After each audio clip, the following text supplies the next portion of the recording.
నమస్కారం. NI news కి స్వాగతం. హెడ్లైన్ చూద్దాం.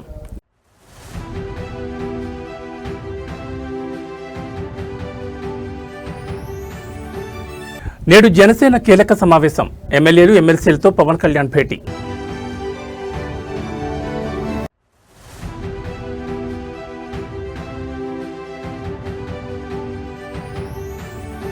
తెలుగు రాష్ట్రాల ప్రజలకు గుడ్ న్యూస్. అనంతపురం ఆర్డీటీకి కేంద్రం లైన్ క్లియర్.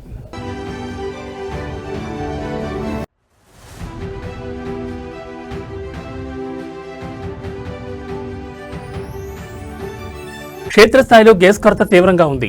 మాజీ మంత్రి కేటీఆర్ కీలక వ్యాఖ్యలు.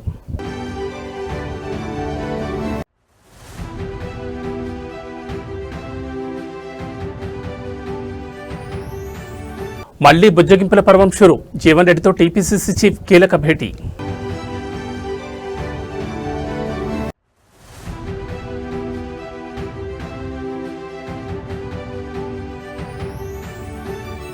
కొలంబియాలో ఘోర విమాన ప్రమాదం. 90 మంది జవాన్ల దుర్మరణం. ఇక డీటెయిల్స్ చూస్తే జనసేన పార్టీ నేడు కీలక సమావేశం నిర్వహించనుంది. జనసేన అధ్యక్షుడు deputy CM Pawan Kalyan party ఎమ్మెల్యేలు ఎమ్మెల్సీలతో సమావేశమై పలు ముఖ్య అంశాలపై చర్చించనున్నారు. విజయవాడలోని నోవాటెల్ హోటల్లో మంగళవారం మధ్యాహ్నం 12 గంటలకు ఈ భేటీ ప్రారంభం కానుంది. ఈ సమావేశంలో పార్టీ అంతర్గత కమిటీల నియామకం ప్రధాన ఎజెండాగా ఉండనుంది. క్షేత్రస్థాయిలో పార్టీ పరిస్థితులు, తాజా రాజకీయ పరిణామాలపై సమగ్రంగా చర్చించి నేతలకు పవన్ దిశానిర్దేశం చేయనున్నారు. పార్టీని మరింత బలోపేతం చేసే దిశగా వ్యూహాత్మక నిర్ణయాలు తీసుకునే అవకాశం ఉంది. అదేవిధంగా ఎమ్మెల్యేలకు అదనపు నియోజకవర్గాల బాధ్యతలు అప్పగించే అంశంపైన సమావేశంలో చర్చ జరగనుంది. పార్టీ పనితీరును మెరుగుపరచడం, స్థానిక స్థాయిలో పార్టీ చురుకుదనాన్ని పెంచడం లక్ష్యంగా నిర్ణయం తీసుకునే అవకాశం ఉందని తెలుస్తోంది. పార్టీ క్రమశిక్షణను కట్టుదిట్టం చేసేందుకు పబ్లిక్ అకౌంట్స్ కమిటీ, క్రమశిక్షణ కమిటీలు ఏర్పాటు చేసే అంశంపైన నిర్ణయం తీసుకునే అవకాశం ఉంది. ఇదే సమయంలో పార్టీ సభ్యత్వ నమోదు కార్యక్రమంపై కూడా సమావేశంలో సమీక్ష జరగనుంది. ప్రస్తుతం జనసేన పార్టీకి సుమారు 15 లక్షల మంది సభ్యత్వం ఉన్నట్లు సమాచారం. నేటితో సభ్యత్వ నమోదు గడువు ముగియనుండగా దాన్ని మరో 3 రోజుల పాటు పొడిగించే యోచనలో జనసేన పార్టీ ఉన్నట్లు తెలుస్తోంది. ఈ నిర్ణయం ద్వారా మరింత మంది సభ్యులను ఆకర్షించాలని నాయకత్వం భావిస్తోంది. మొత్తంగా ఈ సమావేశం జనసేన పార్టీ భవిష్యత్ కార్యాచరణకు కీలకంగా మారనుంది. పవన్ కళ్యాణ్ తీసుకునే నిర్ణయాలు పార్టీ దిశను నిర్ణయించనున్నాయి.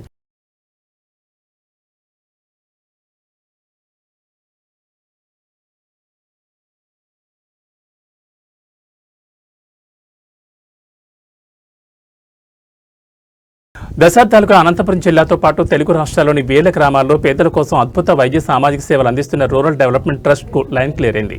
గత ఏడాది కాలంగా నిలిచిపోయిన ఎఫ్సీఆర్ఏ అనుమతులను కేంద్ర హోంశాఖ పునరుద్ధరిస్తున్నట్లు ప్రకటించింది. ఈ మేరకు కేంద్ర హోంశాఖ నుంచి ఆర్డీటీ సంస్థకు అధికారిక సమాచారం అందింది. మత మార్పిడులకు పాల్పడుతున్నారంటూ వచ్చిన ఆరోపణల నేపథ్యంలో ఏడాది క్రితం ఈ సంస్థకు విదేశీ నిధుల సేకరణపై కేంద్రం ఆంక్షలు విధించింది.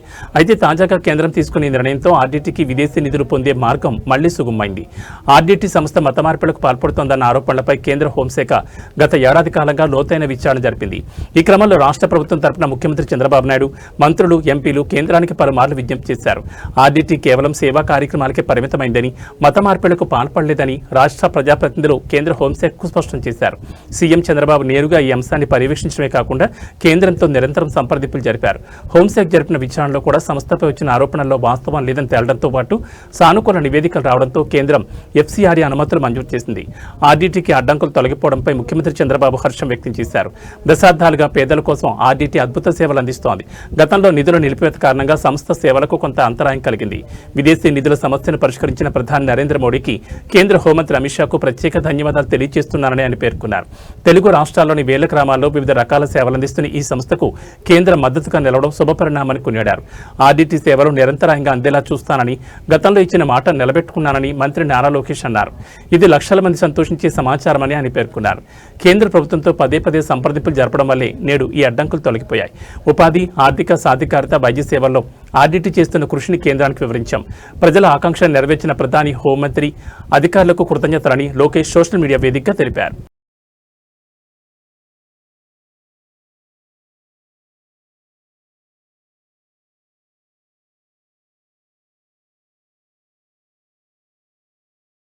రాష్ట్రాల్లో నెలకొన్న ఎల్పీజీ గ్యాస్ సిలిండర్ల కొరతను నిరసిస్తూ బీఆర్ఎస్ పార్టీ ఇవాళ అసెంబ్లీ సమీపంలోని గన్ పార్క్ వద్ద భారీ నిరసన చేపట్టింది. బీఆర్ఎస్ వర్కింగ్ ప్రెసిడెంట్ కేటీఆర్ నేతృత్వంలో ఎమ్మెల్యేలు, ఎమ్మెల్సీలు గ్యాస్ సిలిండర్ల ప్లకార్డులు పట్టుకుని ప్రభుత్వాల తీరుకు వ్యతిరేకంగా నినాదాలు చేశారు. ఈ సందర్భంగా కేటీఆర్ మీడియాతో మాట్లాడుతూ కేంద్ర రాష్ట్ర ప్రభుత్వాల నిర్లక్ష్యంపై తీవ్రస్థాయిలో ధ్వజమెత్తారు. అంతర్జాతీయంగా యుద్ధం ప్రారంభమైనప్పటి నుంచి ప్రజలు గ్యాస్ సిలిండర్ల కోసం అల్లాడిపోతున్నారని ఫైర్ అయ్యారు. కేంద్ర ప్రభుత్వం కొరత లేదని నమ్మబలుతున్న క్షేత్రస్థాయిలో మాత్రం సామాన్యులకు సిలిండర్లు దొరకడం లేదని ఆరోపించారు. కేంద్ర ప్రభుత్వం ఎల్పీజీ కొరత లేదంటోందని, రాష్ట్ర ప్రభుత్వం పెట్రోలియం శాఖ తమ చేతుల్లో లేదని తప్పించుకుంటోందని కేటీఆర్ అన్నారు. వీళ్ళిద్దరి తీరు చూస్తుంటే ఆంబోతుల కొట్లాట్లో లేగదోడలు బలైనట్లుగా సామాన్య ప్రజల పరిస్థితి తయారైందని విమర్శించారు. భవిష్యత్తులో గ్యాస్ సిలిండర్ పరిమాణాన్ని 14 కిలోల నుంచి 10 కిలోలకు తగ్గించే ఆలోచనలో ప్రభుత్వం ఉన్నట్లు అనుమానాలు వ్యక్తమవుతున్నాయని, ఇది ప్రజలను మరింత ఇబ్బంది పెట్టడమేనని అన్నారు.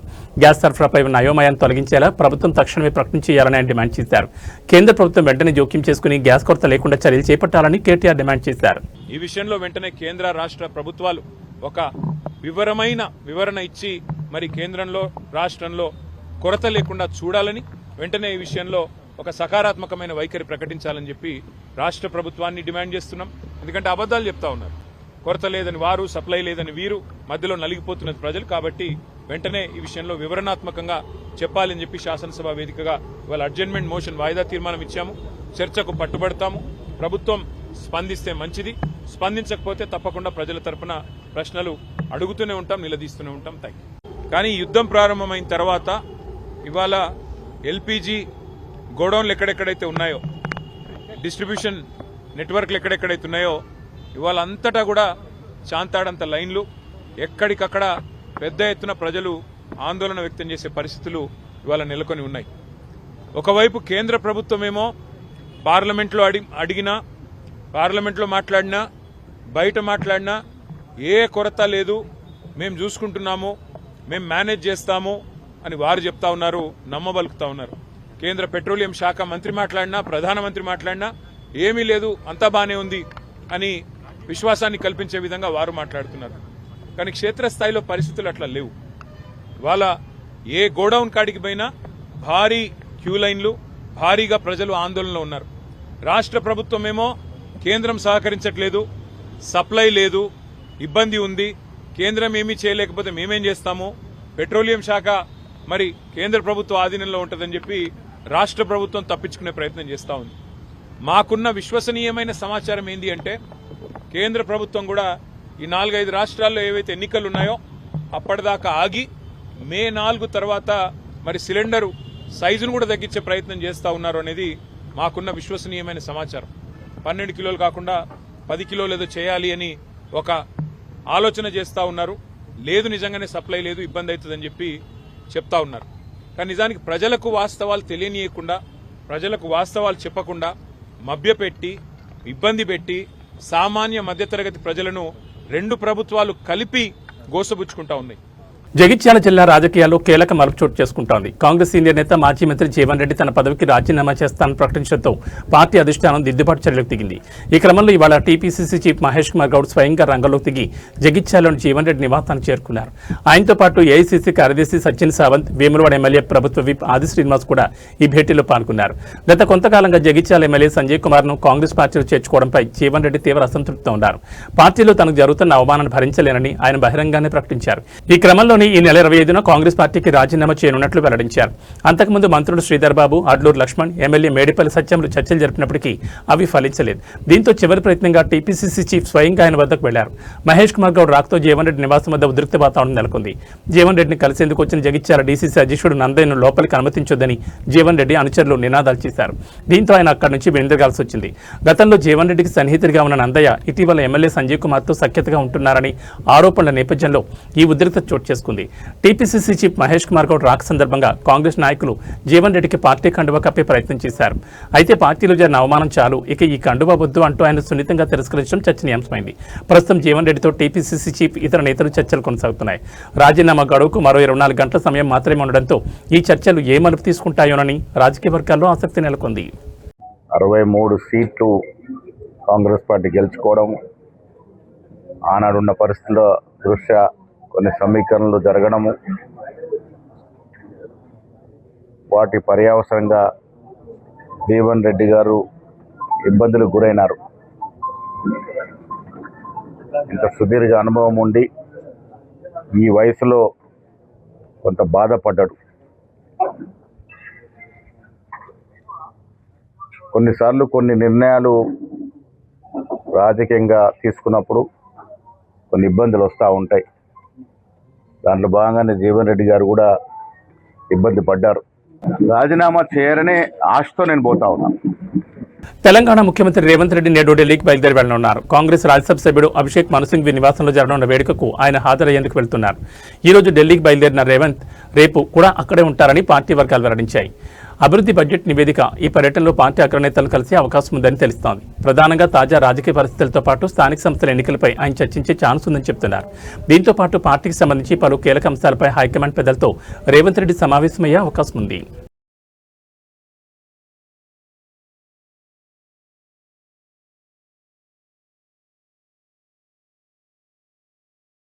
మొయినాబాద్ డ్రగ్స్ కేసులో నిందితులను పోలీసులు కస్టడీలోకి తీసుకున్నారు. పైలట్ రోహిత్ రెడ్డి, రితీష్ రెడ్డి, నమీస్ శర్మలను చెంచల్గూడ జైలు నుంచి ఉదయం అదుపులోకి తీసుకున్నారు. న్యాయస్థానం సూచనల మేరకు 3 రోజుల పాటు ఈ ముగ్గురిని విచారించనున్నారు. రోహిత్ రెడ్డి, రితీష్ రెడ్డి, నమీస్ శర్మలను మొయినాబాద్ డ్రగ్స్ కేసులో అరెస్ట్ చేసిన సంగతి తెలిసిందే. అయితే ఈ కేసు కోసం ప్రభుత్వం నియమించిన సిట్ నిందితులను కస్టడీకి అనుమతించాలని కోరింది. దీంతో 3 రోజుల పాటు విచారణ చేసేందుకు అనుమతించింది. ఈ విచారణలో డ్రగ్స్ సరఫరా నెట్వర్క్ సంబంధించిన విషయాలపై ఆరా తీయనున్నారు. న్యాయవాదుల పర్యవేక్షణలోనే విచారణ కొనసాగాలని న్యాయస్థానం చెప్పింది. నెంబర్ 1 పోయిర్రు, నెంబర్ 2 ఓకే.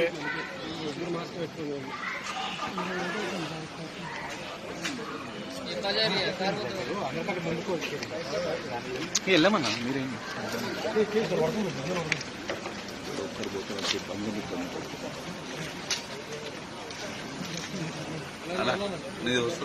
ఫోన్ డౌన్ చేయాలా?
సరే సరే సరే సరే సరే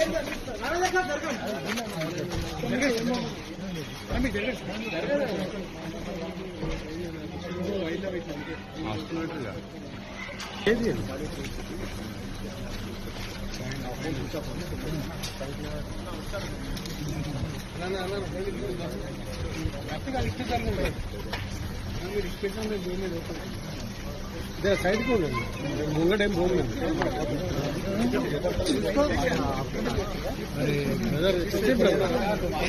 మీరు అడ్డం ఉంటే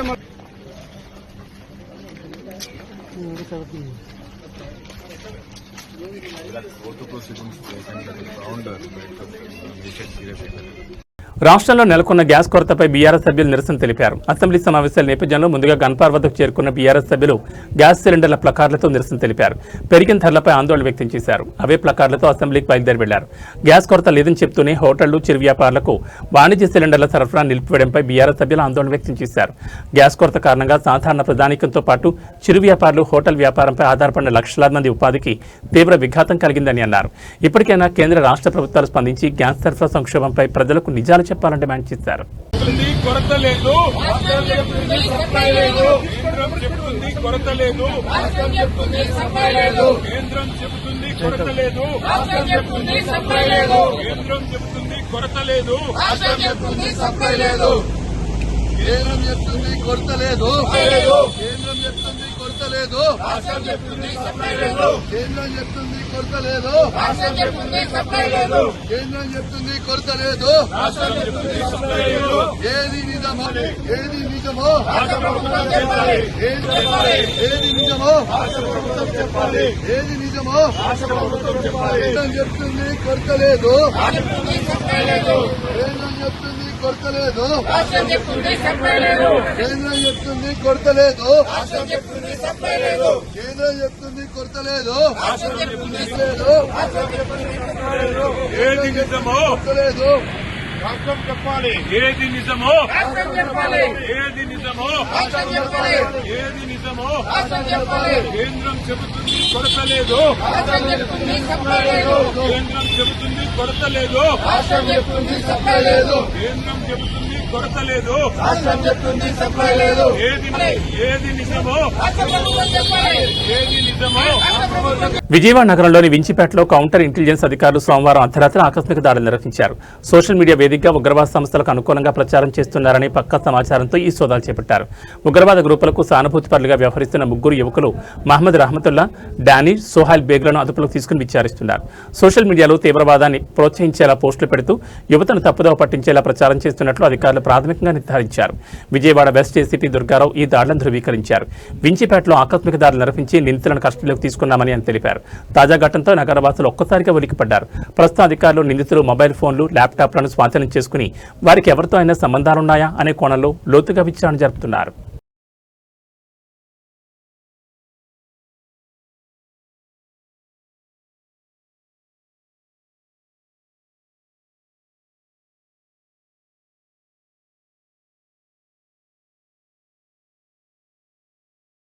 హైదరాబాద్ నగరంలోని పలు ప్రాంతాల్లో వాహనదారులు పెట్రోల్ కోసం తీవ్ర ఇబ్బందులు పడుతున్నారు. ఉప్పల్, మల్లాపూర్, ఘట్కేసర్, అత్తాపూర్ వంటి ప్రధాన ప్రాంతాల్లోని పెట్రోల్ బంకుల వద్ద నో స్టాక్ బోర్డులు కనిపిస్తున్నాయి.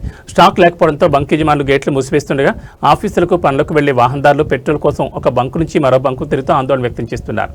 సప్లైలో తలెత్తిన అంతరాయమే దీనికి కారణమని తెలుస్తోంది.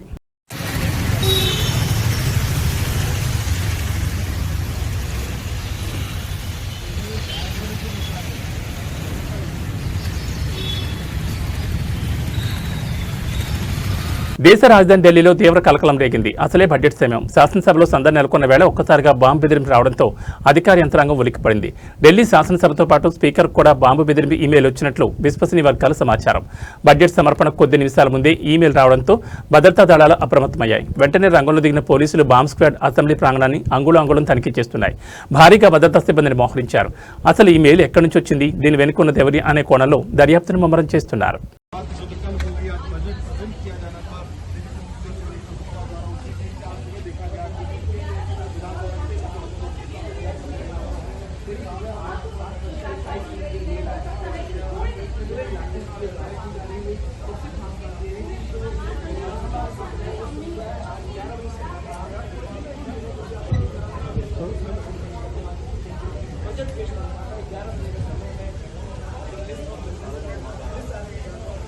కొలంబియాలో ఘోర విమాన దుర్ఘటన చోటు చేసుకుంది. ఆ దేశానికి చెందిన ఎయిర్ ఫోర్స్ మిలిటరీ విమానం కుప్పకూలింది. టేకాఫ్ అవుతున్న సమయంలో ఈ దుర్ఘటన జరిగింది. ఈ ప్రమాదంలో 90 మంది మృతి చెందారు. ప్రమాద సమయంలో విమానంలో 110 మంది సైనికులు ఉన్నారు. పెరు సరిహద్దుకు సమీపంలో ప్యూర్టో లిగ్యూజోమా పట్టణంలో ఈ ప్రమాదం చోటు చేసుకుంది. ఎయిర్ ఫోర్స్ కు చెందిన పెర్కులసి 130 ఎయిర్ క్రాఫ్ట్ టేకాఫ్ అవుతుండగా కుప్పకూలిందని రక్షణ మంత్రి పెడ్రో శాంచోజ్ వెల్లడించారు. ఈ దుర్ఘటనలో ఎంతమంది మరణించారు, ఎంతమంది గాయపడ్డారు అన్న వివరాలు ఇంకా తెలియలేదు. సహాయ బృందాలను ఘటనాస్థలికి పంపామని పరిస్థితిని సమీక్షిస్తున్నట్లు చెప్పారు. ప్రమాదానికి గల కారణం ఇంకా తెలియలేదు. విమాన దుర్ఘటనపై కొలంబియా అధ్యక్షుడు గుస్టావో పెట్రో దిగ్భ్రాంతిని వ్యక్తం చేశారు. ఇది ఘోర ప్రమాదమని, ఎలాంటి ప్రాణనష్టం సంభవించకూడదని ఆశిస్తున్నారని అన్నారు. ఇలాంటి ఘటన జరిగి ఉండకూడదని, జవాన్ల భద్రత తమకు ప్రాధాన్యమని చెప్పారు. భవిష్యత్తులో ఇలాంటి ప్రమాదాలు జరగకుండా చూసేందుకు మిలిటరీ సామర్థ్యాలను పెంచుతామని, మెరుగైన సదుపాయాలు కల్పిస్తామని హామీ ఇచ్చారు. ప్రపంచంలో మిలిటరీ రవాణా ఎయిర్ క్రాఫ్ట్లలో C-130 పేరెనికన్నది. జవాన్లు, ఆయుధాల రవాణాకు దీన్ని ఉపయోగిస్తుంటారు. ఒకేసారి 19,000 కిలోల బరువును ఇది జారవిడచగలదు. మెడికల్ ఎమర్జెన్సీ, విపత్తు ఉపశమన కార్యకలాపాలు, ఫైర్ ఫైటింగ్ వంటి వాటిని దీనికి వాడతారు.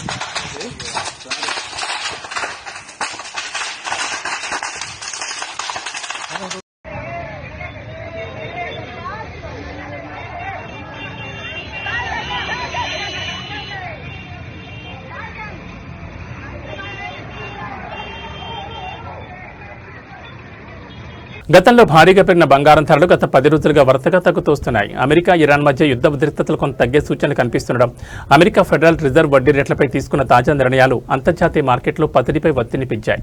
దీంతో బంగారం రేట్లు తగ్గడం మొదలైనట్లు నిపుణులు చెబుతున్నారు. తాజాగా వేళ ప్రారంభంలో కూడా హైదరాబాద్ బులియన్ మార్కెట్లో బంగారం ధరలు భారీగా పతనమయ్యాయి. తాజాగా 10 గ్రాముల 24 క్యారెట్ల బంగారం ధర ఏకంగా 2,940 రూపాయలు తగ్గి 1,40,350కి చేరుకుంది. అదేవిధంగా ఆభరణాల తయారీలో ఎక్కువగా ఉపయోగించి 22 క్యారెట్ల పసిడి ధర 2,700 మేరకు క్షీణించి 1,28,650 పలుకుతోంది. అంతర్జాతీయ మార్కెట్లో నెలకొన్న అనిశ్చితి, డాలర్ విలువలో మార్పుల కారణంగా స్థానిక మార్కెట్లో కూడా బంగారం ధరలు తగ్గుముఖం పట్టాయి. వివాహాది శుభకార్యాల సీజన్ నడుస్తున్న వేళ ధరలు ఈ స్థాయిలో తగ్గడం సామాన్య వినియోగదారులకు మరియు పెట్టుబడిదారులకు పెద్ద ఊరటనిస్తోంది. బంగారం ధరలు ఇంత భారీగా తగ్గడానికి ప్రధానంగా అంతర్జాతీయ పరిణామాల కారణమని విశ్లేషకులు భావిస్తున్నారు. పెట్టుబడిదారులు సురక్షితమైన పెట్టుబడిగా భావించే బంగారం నుంచి క్రమంగా స్టాక్ మార్కెట్ల వైపు మడుతుండటంతో గిరాకీ తగ్గింది. వీటికి తోడు దేశీయంగా దిగుమతి సుంకాలు మరియు డాలర్తో పోలిస్తే రూపాయి మారకం విలువలో వస్తున్న స్థిరత్వం కూడా ధరల తగ్గుదలకు దోహదపడ్డాయి. రానున్న రోజుల్లో కూడా అంతర్జాతీయ మార్కెట్ ధోరణిని బట్టి ధరల్లో మరిన్ని హెచ్చుతగ్గులు ఉండే అవకాశం ఉందని విశ్లేషకులు అంచనా వేస్తున్నారు.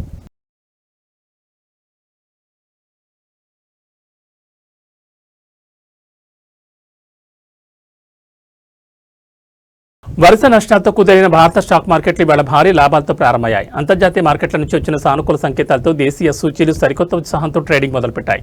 ఉదయం 9:30కి బాంబే స్టాక్ ఎక్స్చేంజ్ సూచీ సెన్సెక్స్ 10.39 పాయింట్లు లాభపడి 73,736 పాయింట్ల వద్ద కొనసాగుతోంది. అదేవిధంగా నేషనల్ స్టాక్ ఎక్స్చేంజ్ సూచీ నిఫ్టీ కూడా అదే బాటలో పయనిస్తోంది. 330 పాయింట్లు లాభపడి 22,843 పాయింట్ల వద్ద ట్రేడ్ అవుతోంది. అంతర్జాతీయ మార్కెట్లను నెలకొన్న సానుకూల పరిస్థితులు విదేశీ సంస్థాగత ఇన్వెస్టర్ల కొనుగోళ్లు మార్కెట్లకు బలాన్నిచ్చాయి. దాదాపు అన్ని రంగాల షేర్లు లాభాల్లోనే కొనసాగుతున్నాయి. ముఖ్యంగా బ్యాంకింగ్, ఐటీ రంగాలు మార్కెట్లో పెరుగుదలలో కీ రోల్ పోషిస్తున్నాయి.